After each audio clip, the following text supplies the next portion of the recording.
Welcome to The Explainer. Today, we are diving deep into the incredible world of reconstructive microsurgery. This is a field where surgeons can literally move living, functional tissue from one part of the body to another, rebuilding what was once thought to be lost for good. So let's just start with a really fundamental question. After a serious accident or illness, what happens when tissue, skin, muscle, you name it, is just gone? Not damaged, but completely gone. How do you fix that? Well, this is where this incredible field of surgery comes into play. Reconstructive microsurgery is this amazing blend of hard science, mind-boggling precision under a microscope, and, well, artistry. And look, the goal here isn't just about patching a hole. It's about tackling problems that seem completely impossible, like saving a crushed hand that might otherwise be amputated, or totally rebuilding someone's jaw after cancer. It's really about restoring a person's life. Okay, so how on earth do they actually do this? Well, it all comes down to one absolutely revolutionary concept that completely changed the game. The magic ingredient is something called a perforator flap. The easiest way to think about it is like this. You're not just moving a patch of grass, you're moving a piece of living sod that brings its own sprinkler system with it. That dedicated blood supply, its own tiny artery and vein, is the absolute key to making sure the tissue survives in its new home. The process itself is just this incredible dance of precision. First, they have to map everything out, using ultrasound to find the exact location of those little feeding vessels. Then, they have to meticulously isolate that piece of tissue, making sure to preserve that crucial artery and vein. And finally, the most delicate part. Under a super high-powered microscope, they stitch those tiny vessels to a new blood source. It's just amazing.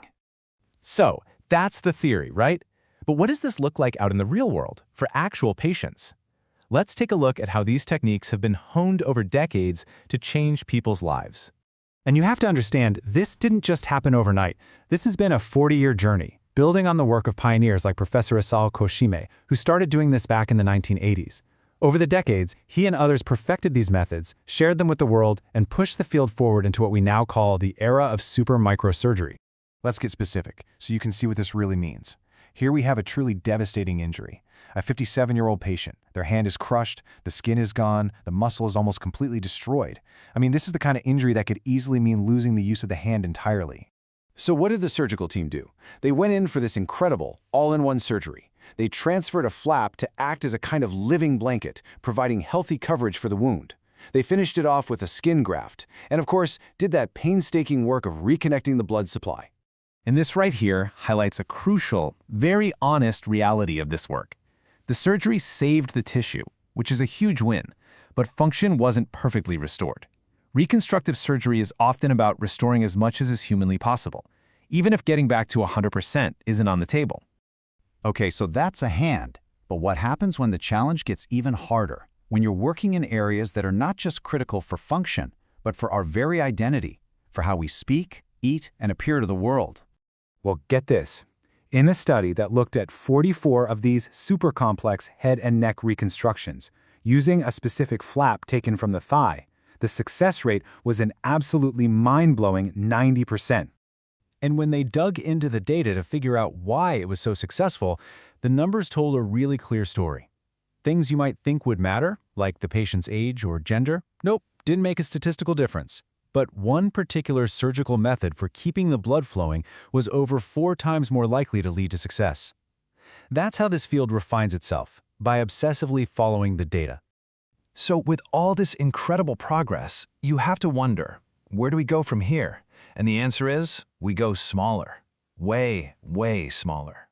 Welcome to the next frontier. It's called super microsurgery, and here we are talking about connecting blood vessels and nerves that are often less than a single millimeter in diameter.